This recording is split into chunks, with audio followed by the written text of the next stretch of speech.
नमस्कार साथियों, आज का हमारा टॉपिक है उत्तर प्रदेश की झीलें। देखिए, हम झीलों को डिस्ट्रिक्ट के सीक्वेंस से ही पढ़ेंगे। ठीक है, तो स्टार्ट करते हैं। देखिए, सबसे पहले जो डिस्ट्रिक्ट हम पढ़ेंगे उत्तरी क्षेत्र से चालू करेंगे यूपी में, और मुजफ्फरनगर से स्टार्ट करेंगे। ठीक है, सहारनपुर, बिजनौर, बिजनौर के बाद आता है मुजफ्फरनगर, और जो यूपी की पहली झील है वो पड़ती है मुजफ्फरनगर में, जो कि है शुक्रताल। शुक्रताल कहाँ पड़ेगी? मुजफ्फरनगर में। मुजफ्फरनगर। याद करने का तरीका, जिसके शुक्र होते हैं, जिसके शुक्र कुंडली में जिसके शुक्र लग जाते हैं, उसके पर वो फड़फड़ाता बहुत है, मतलब उसको समस्याएं जीवन में बहुत आती हैं। और जब मनुष्य कब फड़फड़ाता है? जब परेशानियों से जूझ रहा होता है। तो मुजफ्फरनगर फड़फड़ाएगा मनुष्य का जब उसके जीवन में शुक्र लगे होंगे। आपको पहली चीज याद हो गई। उसके बाद पढ़ते हैं दूसरा डिस्ट्रिक्ट, जो कि है रामपुर। तो अब रामपुर के दो ताल हैं। कौन कौन से? एक तो है गौरताल, गौरताल, और दूसरा है मोती झील। मोती झील या मोती ताल याद कर लीजिए। मोती झील ही याद करिए। देखिए, अब मोती झील में आपको कंफ्यूजन हो जाएगा, तो आप रामपुर की मोती झील को छोड़ ही दीजिए। क्यों? क्योंकि अभी मोती झील हम लोग कहाँ कानपुर में भी पढ़ेंगे। तो रामपुर याद करने का तरीका, राम जी कैसे थे? काले थे, तो वो गोरे थोड़ी ना होंगे, तो ये जस्ट ऑपोजिट हो जाएगा। ठीक है, तो रामपुर, रामपुर गौरताल, रामपुर गौरताल, रामपुर गौरताल, दो ताल याद हो गए। उसके बाद हम लोग तीसरे ताल की तरफ चलते हैं, या तीसरा डिस्ट्रिक्ट है जो कि है बरेली। देखिए, बरेली में पड़ती है लिलौरा झील। लिलौरा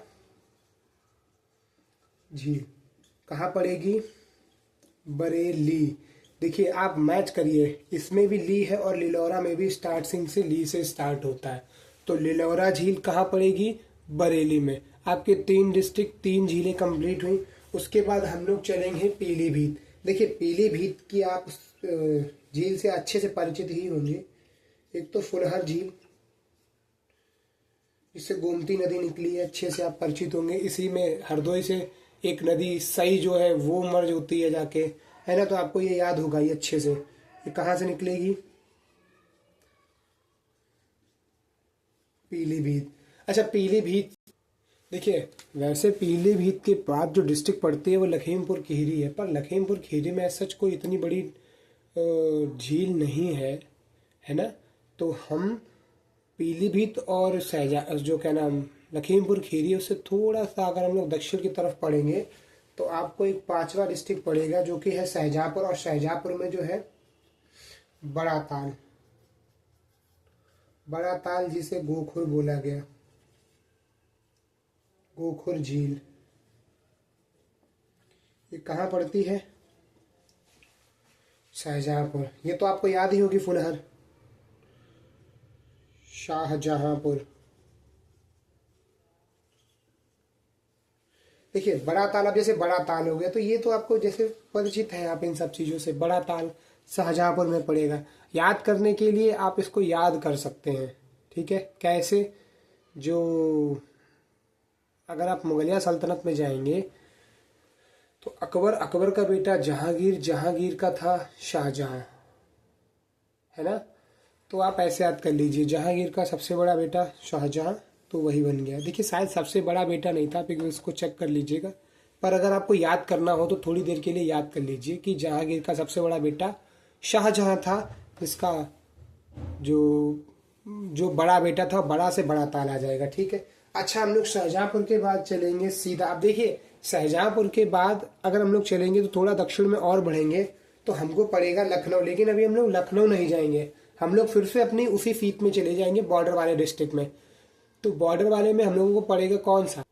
लखीमपुर खीरी के बाद पड़ेगा बहराइच। तो हमारा जो छठा ताल है वो पड़ेगा बहराइच में, और बहराइच में पड़ेगा चितौरा ताल। चितौरा ताल, ये चित्तौर झील कहाँ पड़ेगी आपको? ये पड़ेगी बहराइच में। अब देखिए, आप इसको कैसे याद करेंगे, आप वो समझिएगा। देखिए, बहराइच में आपको दिख रहा है बहरा, और जो व्यक्ति बहरा होता है, जिसको कुछ सुनाई नहीं पड़ता है, उसका कहीं चित्त लग सकता है? आप खुद बताइए, है ना। जिसका ऑब्वियस सी बात है, जो एक तरह से हैंडीक्राफ्ट है, जो कुछ सुन नहीं सकता है ना, तो उसका कहीं चित्त, चित्त मतलब होता है मन, नहीं लगेगा। तो बहराइच, चितौरा झील, यहाँ तक की डिस्ट्रिक्ट्स आपको कंप्लीट हुई, यहाँ तक की जो झीलें हैं वो आपको कंप्लीट हुई। अब चलते हैं थोड़ा सा आगे। बहराइच के बाद हम लोग चलेंगे गोंडा। अब देखिए, गोंडा के विषय में आप तो बहुत अच्छे से जानते होंगे। एक तो है पार्वती और अर्गा, ये दो ताल है ना। इनमें से मुझे नहीं लगता कि गोंडा का पार्वती अर्गा किसी को भी नहीं पता होगा। अगर आपको नहीं पता है तो समस्या ज़्यादा है आपके लिए। पार्वती अर्गा आपको पता ही होना चाहिए अगर आप कंपटीशन की तैयारी कर रहे हो। ये बेसिक वाले, ये आपको याद होने चाहिए। गोंडा के बाद हम लोग पढ़ेंगे संत कबीर नगर। जैसे संत कबीर नगर का बखीरा ताल, ये बहुत फेमस है, हजारों बार पूछा चुका है। तो संत कबीर नगर, संत कबीर नगर, इसका ताल है बखीरा ताल। अब देखिए, इनकी क्या ही ट्रिक हो सकती है। जैसे कबीर है तो कबीर, बीर, बखीरा, है ना। तो ये सिनोनिम, मतलब थोड़ा सा होमोफोन टाइप का लगता है, same same similar similar voice आती है, तो आप ऐसे याद कर सकते हो। वैसे ये आपको ऐसे ही याद होने चाहिए, बखीरा ताल। संत कबीर नगर के बाद अब यहाँ से थोड़े से हम लोग जो पूर्वांचल की तरफ बढ़ेंगे, तो पूर्वांचल की तरफ बढ़ते बढ़ते तो थोड़ी सी चीजें जो है ना और इम्पॉर्टेंट होती चली जाएंगी। तो अब इसके जो संत कबीर नगर है और बखीरा ताल है, मतलब गोंडा से जो हमने ये स्टार्ट किए है, ये बहुत इम्पॉर्टेंट है। तो आप यहाँ से चीज़ों को अच्छे से याद करिए, ठीक है। अब देखिए, संत कबीर नगर के बाद हम लोग चलेंगे गोरखपुर। और गोरखपुर, आपने योगी आदित्यनाथ जी के मुंह से इस ताल के विषय में कई बार नाम सुना होगा, रामगढ़ ताल, जहाँ पे रवि किशन जी ने अभी घर भी लिया है। तो ये वही रामगढ़ ताल है। ये एक समय पे बहुत ही ज़्यादा इंटेंस एरिया हुआ करता था। तो गोरखपुर, रामगढ़ ताल, ठीक है। आप इसको चाहे जैसे याद कर लो, रामगढ़ ताल। देखिए, एक अभी हमने राम का ताल पढ़ा था रामपुर में, जो था गौर ताल, है ना। तो उसको हमने कैसे याद किया था कि राम जी जो होंगे गोरे नहीं होंगे। तो राम जी और रामपुर, गौर ताल। उसके बाद ये जो गोरखपुर है, गोरखपुर से योगी आदित्यनाथ जी रिलेटेड है, और योगी आदित्यनाथ जी ने अभी क्या बनवाया, राम मंदिर बनवाया। तो गोरखपुर से कैसे भी याद कर लीजिए, गोरखपुर आएगा तो राम जी से रिलेटेड होगा, और रामगढ़ ताल। यहाँ तक की चीजें क्लियर हो गई। गोरखपुर के बाद हम लोग चलेंगे, अब देखिए गोरखपुर से हम लोग चलेंगे थोड़ा सा नीचे उतरेंगे, और नीचे गोरखपुर से जस्ट नीचे ही उतरेंगे तो हमको मिलेगा सुल्तानपुर। सुल्तान, देखिए सुल्तानपुर सुल्तान में ही आ रहा है। सुल्तान में क्या आ रहा है, सुल्तान उर्दू का शब्द है, और इसका हिंदी बनाएंगे तो राजा। तो राजा का बांध, ये एक ताल है, ठीक है। तो सुल्तानपुर में राजा का बांध, सुल्तान उर्दू का शब्द है, सुल्तान से हिंदी में चलेंगे तो क्या होता है, राजा। सुल्तानपुर क्लियर हो गया। सुल्तानपुर के बाद राजा का ताल, और एक सुल्तानपुर का और ताल होता है जो कि है भोज ताल। अब आपको याद होगा राजा भोज। देखिए, राजा भोज वैसे एमपी में थे, वो अलग याद करना है। पर अगर भोज आ जाए तो भोज भी एक क्या थे, राजा ही तो थे, है ना। तो इसको भोज, अब भोज से सिर्फ आप भोजपुर झील याद कर लीजिए, भोजपुर ताल। अच्छा, सुल्तानपुर का एक ताल और है जो है लौंधी ताल। अब आप लौंधी ताल, अब यहाँ पे आपको थोड़ा सा कंफ्यूजन होगा। क्या कंफ्यूजन होगा कि आप इतने सारे सुल्तानपुर के कैसे याद करें। तो आप भोजपुर और लौंधी, इन दोनों को मिलाकर लोभ याद कर लीजिए। क्या याद करेंगे, लोभ। तो आप भोज ताल सुल्तानपुर में, एक तो आपने राजा का बांध याद हो गया। अब आपको दो याद और करने हैं। तो आप, राजा क्या नहीं करता है, राजा कभी लोभ नहीं करता है। राजा कभी लोभ नहीं करता है, तो लोभ और भ, लोभ से हो जाएगा लौंधी बांध, ठीक है, लौंधी बांध। और भ से हो जाएगा भोजपुर। देखिए, आपको पूरा भले ही ना याद आए, है ना, पूरा भले ही ना याद आए, पर आपको जब एक बार सुल्तानपुर आएगा या भोजपुर आएगा तो आप अपनी चीज़ों को दोबारा से रिवर्स रिकॉल करेंगे, दिमाग में फिट हो जाएगा। चूंकि जब आप सुल्तानपुर से एक बार 2-4 बार इसको बोलेंगे कि सुल्तान सुल्तान उर्दू मतलब हिंदी में है राजा, तो राजा का बांध कहाँ पर है? सुल्तानपुर में। और राजा क्या नहीं करता है? लोभ नहीं करता है। तो लोभ मतलब लो से लौंदी, भो से भोजपुर, है ना। तो ये चीजें आपको सुल्तानपुर की ऐसे याद हो जाएंगी। उसके बाद सुल्तानपुर के बाद अब हम लोग चलेंगे सीधे बिल्कुल यूपी के सबसे पूर्वी बिंदु जो कि है बलिया। और बलिया का जो ताल है, देखिए इस ताल को आप वैसे याद करिए, बहुत अच्छे से याद करिए इसको, ठीक है। क्यों याद करने का विषय है? क्योंकि एक तो सबसे पहली चीज ये यूपी का सबसे पूर्वी बिंदु है, तो ये वैसे ही इंपॉर्टेंट हो जाता है ना। तो आपको ये याद करना ही पड़ेगा। और सुराह ताल, वैसे ये आप लगभग हम सब जानते हैं। तो बलिया का सुरह ताल हम लोग लगभग सब जानते हैं। दूसरी चीज, अगर आपको ये याद नहीं है तो आप ऐसे याद कर लीजिए कि बलिया को बाली पड़ी है ना। हमने ट्रिक भी याद करी थी ना, जब हमने यूपी के पूर्वी डिस्ट्रिक्ट्स को पढ़ा था, सोना चांदी गजरा बाली, बाली से बलिया आया था ना। तो जब हम बाली कब ले जाएंगे? जब हमको सुलह करनी होगी। बाली कब ले जाएंगे? जब हमको सुलह करनी होगी। तो सुरह ताल। यहाँ तक के आपको इस डिस्ट्रिक्ट्स क्लियर हुए, झीलें क्लियर हुई, कोई डाउट कोई परेशानी तो नहीं। अब हम चलते हैं कुछ, देखिए अभी कम से कम 20 झीलें और बची हैं, तो आप थोड़ा सा धैर्य बांध के देखिए इसको ध्यान से। देखिए बलिया के बाद हम लोग पूर्वी डिस्ट्रिक्ट में अब यही बचा है, कौन सा? जो है हमारा सोनभद्र, है ना, सोनभद्र। अब सोनभद्र की झीलों को याद करेंगे तो सोनभद्र की झीलों में एक तो आप गोविंद बल्लभ पंत सागर, तो आप अच्छे से इससे परिचित ही होंगे, जो मैं आपको याद भी नहीं कराऊंगा। गोविंद बल्लभ पंत झील, ये कैसी झील है? ये कृत्रिम झील है, याद कर लीजिए। फुलहर झील कैसी है? प्राकृतिक है। गोविंद सागर झील कैसी है? ये कृत्रिम झील है। सोनभद्र तक कंप्लीट। हमने यूपी के जो उत्तरी बेल्ट वाले हैं, अब जैसे उत्तरी बेल्ट पे एक बिजनौर मैंने छोड़ दिया है। अब देखिए बिजनौर का मैंने आपको ये जो वो क्यों नहीं बताया है, हैदरगढ़। ये हैदरगढ़ हमने इसलिए नहीं बताया है क्योंकि ये रामसर साइट है यूपी की, मतलब देखिए ये रामसर साइट अभी हम लोग पढ़ेंगे, तब यूपी में 9वें नंबर की ये साइट है जो रामसर साइट में जुड़ी थी। इसीलिए मैंने आपको ये हैदरगढ़ नहीं पढ़ाया। तो अभी हम लोगों ने नॉर्थन साइड की झीलें कंप्लीट करी हैं। और ईस्टर्न, देखिए ईस्टर्न में अभी हम लोगों ने पूरी हिस्ट्री कंप्लीट नहीं की है। प्रतापगढ़ आएगा, बनारस आएगा, है ना, तो ये सब भी आएंगे, लेकिन हम लोगों ने मोस्टली बॉर्डर वाले कंप्लीट कर रहे हैं। अब हम चलेंगे सीधा किस साइड? यूपी की जो वेस्टर्न बेल्ट है उस पे चलेंगे। सोनभद्र कृत्रिम झील है, गोविंद सागर झील, ये आपको याद होगी। इसमें आपको ज्यादा मैं कुछ बताऊंगा भी नहीं, बांध पढ़ाए थे तो मैंने आपको समझाया था। गोविंद सागर झील। चलते हैं यूपी की पूर्वी, और यूपी की पूर्वी क्षेत्र में चलेंगे तो हमको पढ़नी है मोस्टली, देखिए एक तो मेरठ है।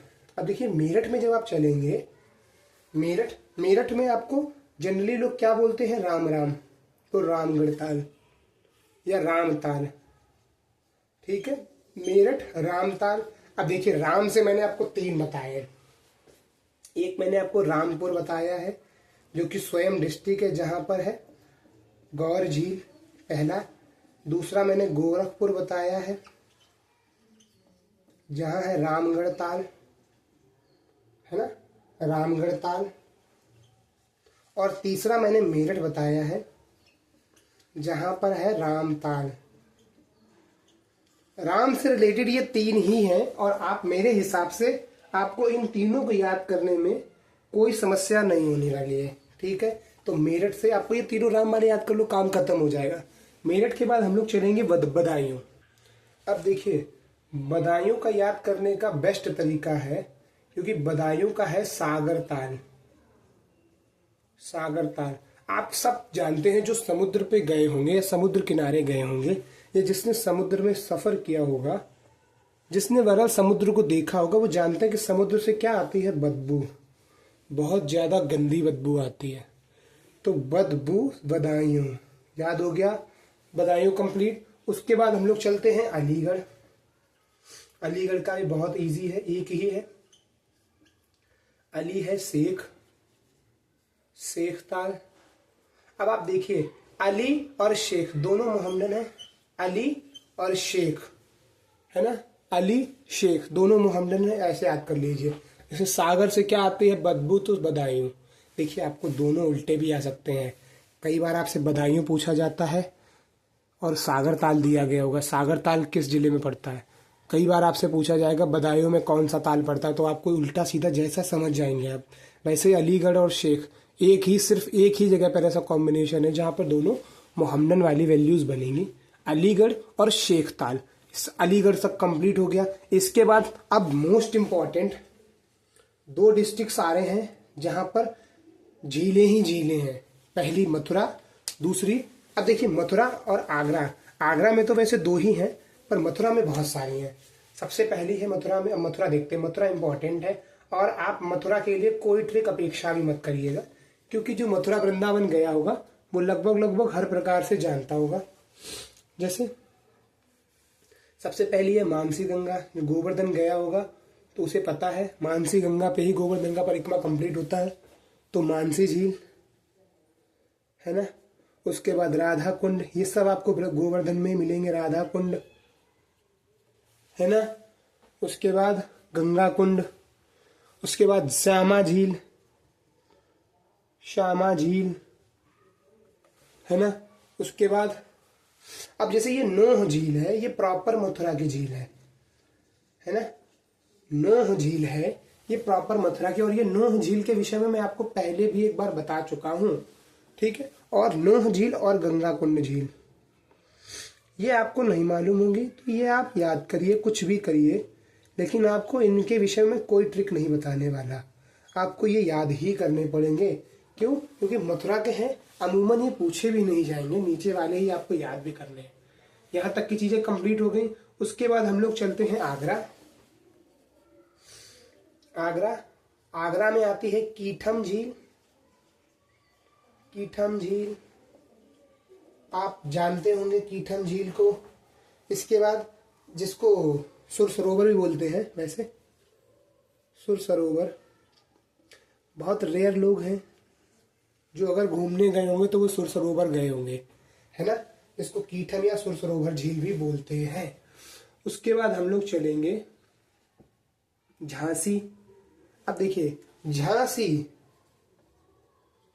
अब देखिए आगरा के बाद हम लोग झांसी आए हैं। अब झांसी में आपको, झांसी किससे रिलेटेड है? रानी लक्ष्मीबाई से। अब देखिए आगरा का याद करने के लिए पेठा होता है, आगरा का पेठा फेमस है, तो ठा कीठम, ठा कीठम याद हुआ कुछ कुछ। आगरा पेठा फेमस, देखिए पूरा बोला करिए। आगरा फेमस क्या है? पेठा, ठा है तो कीठम झील है। काम खत्म, सुर सरोवर कंप्लीट हो गया। उसके बाद आएंगे झांसी। अब झांसी में 3 झीलें हैं, अब तीनों झीलें याद कर लीजिए, जिसमें सबसे पहला है लक्ष्मी ताल। लक्ष्मी जो कि रानी लक्ष्मीबाई से रिलेटेड है, तो पहला है लक्ष्मी ताल और दूसरा है बरुआ ताल। ठीक, झांसी और बरुआ ताल। अब एक चीज आप समझिएगा, झांसी से आप लक्ष्मी ताल से तो अच्छे से परिचित हो जाएंगे, आप आराम से लगा देंगे। समस्या होगी बरुआ ताल में। अब बरुआ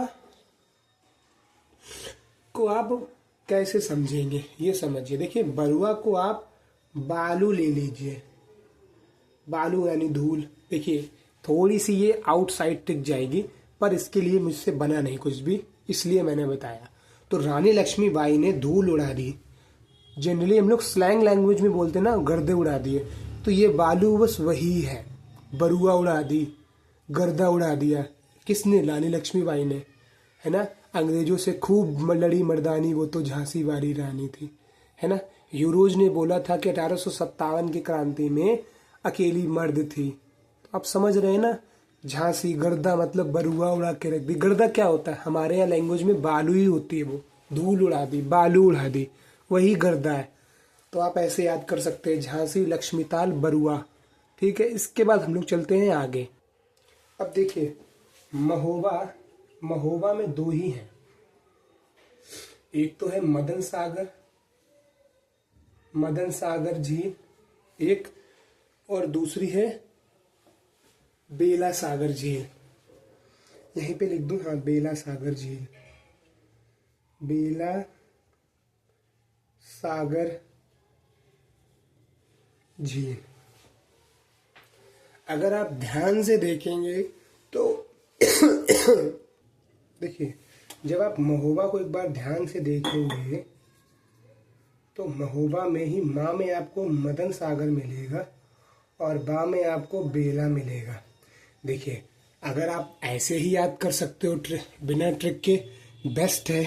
अगर आप नहीं याद कर सकते हो तो आपको फिर ऐसे ही धीरे धीरे बनाना पड़ेगा। एक दो बार इसको आप सुनिए, समझिए। महोबा, माँ में मदन, बा में बेला, मदन सागर, बेला सागर। महोबा की झीलें कंप्लीट हो गई। महोबा के बाद हम लोग चलेंगे कौशाम्बी। कौशाम्बी की देखिए आप याद जरूर करिएगा। कौशाम्बी एक ही है, अलवर झील। इसको आप रट लीजिए, क्योंकि अलवर राजस्थान में भी पड़ता है तो कई बार कंफ्यूजन हो जाता है। अलवर झील रट लीजिए आप। उसके बाद हम लोग चलेंगे एक बार हम लोग चलेंगे सीधा सीधा मिर्जापुर, बनारस। ठीक है, तो पहले हम लोग बनारस देख लेते हैं। बनारस, अब बनारस में आपको डिस्ट्रिक्ट क्या नाम, जो झील पड़ेगी वो पड़ेगी औंधी झील, है ना, औंधी, औंधी झील। अब आपको बनारस के विषय में चीजें याद करने की आवश्यकता ही नहीं। आंधी कहाँ आती है? बन में। नहीं समझ में आया, बन किनसे रिलेटेड है? शंकर भगवान से। आंधी मतलब प्रलय। कैसे भी आप याद कर लीजिए, है ना, कुछ भी आप याद कर लीजिए। बन है, आंधी है, औंधी है, कुछ भी। बनारस झील है, आंधी शंकर भगवान से रिलेटेड है, प्रलय से रिलेटेड है, कुछ भी याद करिए आप। मैंने आपको दो तीन बता दी, बन, आंधी बेस्ट है, आप यही याद कर लीजिए। ठीक, उसके बाद हम लोग बॉर्डर डिस्ट्रिक्ट्स में जो लास्ट पड़ेगा, एक आपका पड़ता है मिर्जापुर। और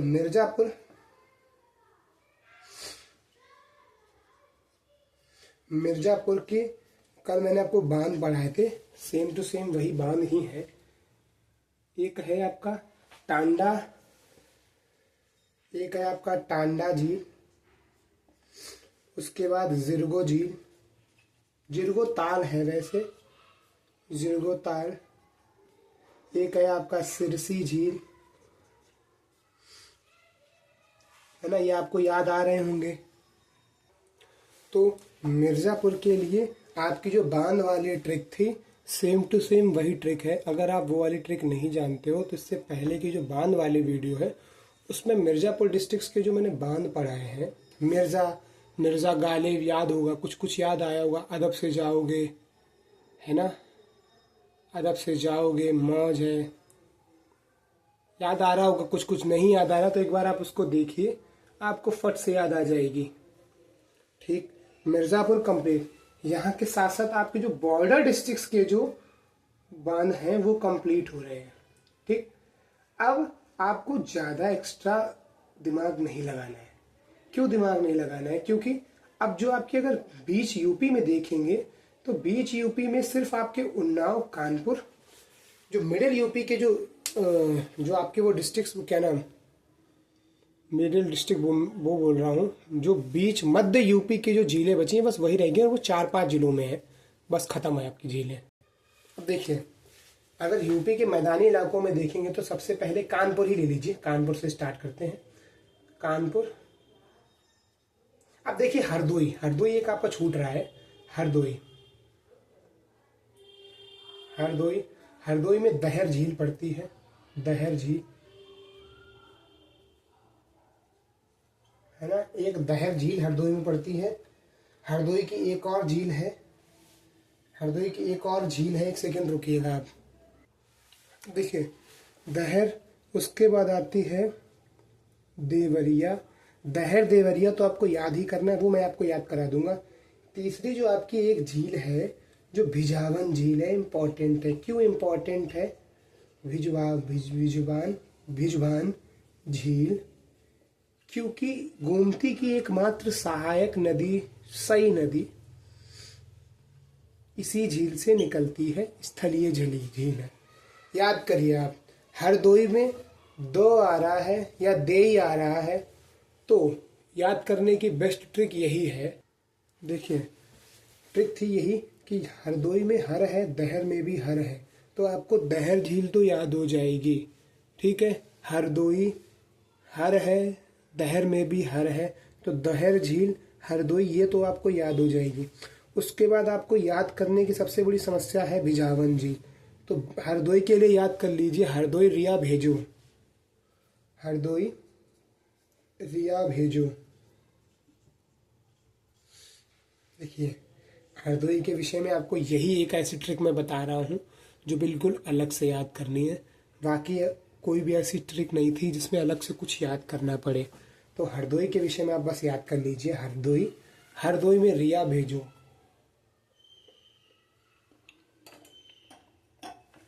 याद करना पड़ेगा, थोड़ा सा मेहनत, थोड़ी सी ज़्यादा मेहनत करनी पड़ेगी हरदोई में। हरदोई कंप्लीट हो गया, हमारा कानपुर कंप्लीट हो गया। अब हम लोग चलेंगे उन्नाव। उन्नाव, उन्नाव की झील नवाबगंज झील, नवाबगंज झील। देखिए नवाबगंज झील जो है ये भी हमारी रामसर साइट में है, तो एक हमारी उन्नाव की आगे नवाबगंज झील और एक आती है कुंद्रा समुंदर। देखिए अब कुंद्रा समुद्र, अब देखिए खुद ही ट्रिक बनाइए, आपने कहीं पे भी आधे नाक का कॉम्बिनेशन नहीं मिला है आपको, है ना। तो उन्नाव में भी आधा ना है, कुंद्रा में भी आधा ना। ट्रिक्स ऐसे ही बनती हैं, आप कोई एक्स्ट्रा दिमाग लगा के ज़्यादा नहीं, कितना ट्रिक बना बना के याद करेंगे आप, तो आपको ऐसे ही चीज़ें बनानी पड़ेंगी। कुंद्रा में भी आधा ना है, उन्नाव में भी आधा ना है।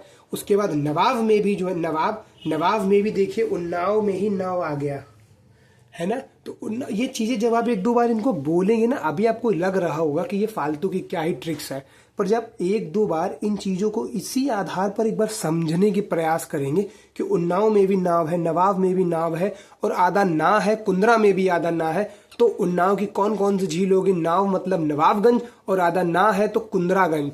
आधे ना से कुंद्रा बेशक याद नहीं आएगा, पर आप जब आधा ना देखेंगे और ऑप्शन में उन्नाव देखेंगे तो आपके दिमाग का एक बार कनेक्शन जरूर बनेगा कि हमने उन्नाव से आधे ना से कुछ ट्रिक याद करी थी, कुंद्रा में भी आधा ना है, हो सकता है यही ट्रिक हो जाए। आप एक दो बार पढ़ेंगे वैसे ही याद हो जाएगा। उन्नाव कंप्लीट हो गया। उसके बाद आपकी बची है सिर्फ दो डिस्ट्रिक्ट, एक तो फतेहपुर और दूसरी प्रतापगढ़, एक रायबरेली भी पड़ेगी बीच में। तो हम उन्नाव के बाद सीधा चलेंगे फतेहपुर। अब देखिए फतेहपुर की झील आप याद कर भी ले तो ठीक, नहीं कर ले तो भी ठीक। अब फतेह, अगर हम कोई चीज फतेह करते हैं तो वो मेरी हो जाती है ना, तो फतेह करेंगे तो वो मुरई झील मतलब मेरी हो गई। कोई चीज हमने फतेह करने का मतलब क्या है? अब वो मेरी है ना, समझ रहे ना। तो फतेहपुर झील मेरी मतलब मुरई झील, फतेह करेंगे वो मेरी हो जाएगी तो मुरई झील। फतेहपुर कंप्लीट हो गया। उसके बाद हम लोग चलेंगे सीधा प्रतापगढ़।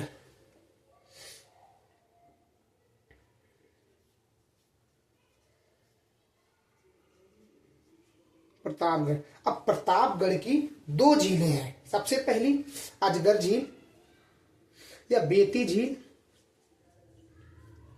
बेती झील और अजगार झील। झील लिख देता हूं, वैसे लिखना आवश्यक नहीं है, समझ रहे होंगे। बेती झील, दूसरी है अजगार झील, अजगरा झील है बेसिकली इस पे, है ना, अजगरा झील। अब प्रतापगढ़ है, इनकी दो झीलें हैं, एक बेती झील है और एक अजगरा झील है। याद करने का देखिए इसमें, देखिए इसमें आपको थोड़ा सा इंग्लिश में लेके जाना चाहूंगा। आप प्रताप कहाँ दिखाएंगे? बैटल ग्राउंड में, बेती में, है ना, बैटल आजमाएंगे जब आप। अजगरा, प्रताप आप कब दिखा पाएंगे? जब आप बैटल मतलब बेटी आजमाएंगे। समझ में आ रहा है? बैटल मतलब युद्ध, लड़ाई क्षेत्र में जब आजमाएंगे आप, तो बैटल मतलब बेटी। एक दो बार बोलिए आप, प्रताप कब आजमाएंगे? प्रताप कब आजमाएंगे? बैटल ग्राउंड में। प्रताप कब आजमाएंगे? बैटल ग्राउंड में। आजमाएंगे मतलब अजगरा, बैटल मतलब बेती झील। कंप्लीट हो गया प्रतापगढ़ तक। उसके बाद आपकी लास्ट झील या लास्ट डिस्ट्रिक्ट पड़ती है जो कि है आपकी रायबरेली। बस आपको रायबरेली और याद करना है और आपकी सारी डिस्ट्रिक्ट्स कंप्लीट हो गई हैं। तो देखिए रायबरेली, अब हम लोगों ने बरेली पढ़ा था, बरेली ली लिलौरा याद आ गया होगा आपको। लेकिन रायबरेली में क्या? रायबरेली में हम लोग सबसे पढ़ेंगे समरस। समरस, समरस ताल पहला, विषयथा ताल और तीसरा ताल है भुगे ताल। भुगे ताल जिसको मूंग ताल भी बोलते हैं। अब याद देखिए, याद करने का तरीका। राय, राय कब मिलती है? जब आपस में समरस होता है। समझिएगा, राय कब मिलती है? जब आपस में समरस मतलब आपसी मेल भाव अच्छा होता है। समरस हो गया ना। अगर विष हुआ तो भुगतो। राय कब मिलेगी? जब समरस होगा। लेकिन अगर सबके बीच में अपनत्व तो नहीं है, विष है, तो भुगतो। तो विषयता और भुगे ताल। समझ में आ रहा है? राय कब मिलेगी? जब आपस में समरस होगा, आपस में प्रेम भाव होगा। अगर प्रेम नहीं है तो क्या है? फिर विष है, और विष है तो फिर भुगतो।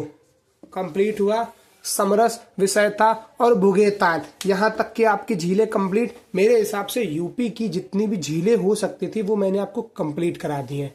इसके बाद आपको जस्ट 1 मिनट और लूंगा और मैं आपको 10 के 10 जो रामसर साइटें हैं जो झीलों से ही रिलेटेड है, बस मैं वो आपको एक एक करके लिखवाए दे रहा हूँ और कुछ नहीं करना है बस। देखिए ये आपके 10 रामसर साइट्स हैं। अब देखिए रामसर समझिए, देखिए जो आर्द्र भूमि क्षेत्र है, आर्द्र मतलब जो वेटलैंड्स होते हैं, उनके संरक्षण के लिए ईरान में एक रामसर नामक शहर में एक कन्वेंशन रखा गया था। और उसी दिन वो कब कन्वेंशन था? 2 फरवरी 1971 को रखा गया था, जिसमें ये आर्द्र भूमियों के संरक्षण हेतु ये कार्यक्रम स्टार्ट किया गया था। भारत में टोटल 72 रामसर साइट है, जिसमें यूपी में 10 रामसर साइट है। सबसे पहले यूपी की रामसर साइट है ऊपरी गंगा नहर। ये मैंने जब आपको ऊपरी गंगा नहर पढ़ाया था तब बताया था, बुलंदशहर में 2005 में। उसके बाद पार्वती अर्गा गोंडा 2019 में, सांडी झील हरदोई। अब देखिए गोंडा का तो मैंने आपको बताया था, सांडी झील में मैंने आपको कौन से बताए थे? एक तो दहर, हर से याद करिए, हरदोई से हर, दहर। उसके बाद मैंने क्या याद किया था? उसके बाद हमने बताया था आपको देवरिया भेजो बिजावन या विजबान, है ना, विजबान झील। यही झीलें थी। उसके चौथी झील कौन सी आ गई है? सांडी। आप याद करते रहिए। उसके बाद समसपुर या समरसपुर। राय, जब राय सबकी मिलती है तो क्या होती है? कब मिलती है राय? जब सब समरस होता है। अगर सबके बीच में समरस नहीं है तो क्या होगा? विष मतलब विषयता ताल, और फिर क्या? भुगतो तो मतलब भुगे ताल। याद आ गई ना चीजें? उसके बाद आता है समन। अब देखिए मैंने आपको मैनपुरी का समन नहीं बताया है ना, मैनपुरी का समन नहीं बताया, तो आप याद कर लीजिए समन, मन आ रहा है और मैन में भी मन आ रहा है, तो समन झील मैनपुरी ये 5वीं रामसर साइट है, 2019 की ही है। उसके बाद मैंने आपको इटावा का नहीं बताया। देखिए इटावा का आप याद कर लीजिए, सरसी नायर, इसकी कोई ट्रिक नहीं है, आप सरसी नायर ऐसे ही याद कर लीजिए इटावा। उसके बाद मैंने चंद्रशेखर आजाद उन्नाव आपको बताया ही है 2019 में। उसके बाद 8वां जो रामसर साइट है वो सुर सरोवर है आगरा की, जो 2020 में जुड़ी। उसके बाद हैदरपुर मैंने आपको बिजनौर बताया ही है, 2021 में जुड़ी। और बखीरा झील जो कि मैंने आपको बताई है संत कबीर नगर की, जो 2022 में रामसर साइट के अंतर्गत जुड़ी है। ये 10 की 10 रामसर साइट है और इनके जो ईयर है कब कब ये ऐड हुई है वो मैंने आपको बता दिया है। उसके बाद मैंने जैसे मैनपुरी है वो मैंने छोड़ दिया था, तो आपको मैनपुरी याद करना है कि समन है उसके बाद रायबरेली का आपको याद रखना है समसपुर है। समसपुर मैंने आपको बताया है कि समस जब सबके बीच में रस होगा, कब रस, जब राय कब मिलेगी, जब सबके बीच में समरस होगा। अगर समरस नहीं है तो क्या होगा, विष मतलब विषय था, फिर क्या होगा, फिर सब क्या नाम, भुगो ताल, है ना। याद आ रही ना चीजें। उन्नाव का चंद्रशेखर आजाद आपको याद ही आ रहा होगा, इसमें आपको कोई समस्या कोई परेशानी नहीं हो रही होगी। यहाँ तक की चीजें क्लियर, कोई परेशानी कोई समस्या तो नहीं है। रामसर साइट 10 साइटें आपको क्लियर हो गई हैं। यहाँ तक की चीजें आपको क्लियर हो गई होंगी। एक बार फिर से लास्ट में ध्यान से इस वीडियो को देखिएगा। 2-3 बार जब आप देखेंगे, इसमें जो ट्रिक्स बताई हैं मैंने, देखिए मैं भी स्टूडेंट ही हूँ, ज़्यादा अच्छी ट्रिक्स नहीं है, पर हाँ इतना है कि आप याद कर सकते हो। उसको आप याद करने का प्रयास करिए। अगर आप मॉडिफाई कर सकते हैं तो ज़रूर कमेंट में बताइएगा, है ना। और वीडियो को देखिए, देखने के बाद 2-3 बार फिर क्वेश्चंस ज़रूर लगाइए, ताकि आप ये समझ पाएँ कि मैंने क्या चीज़ छोड़ी है, क्या चीज़ गलत बताया है। तुरंत आप मुझको ज़रूर बताइएगा। तब तक के लिए पढ़ते रहिए। धन्यवाद।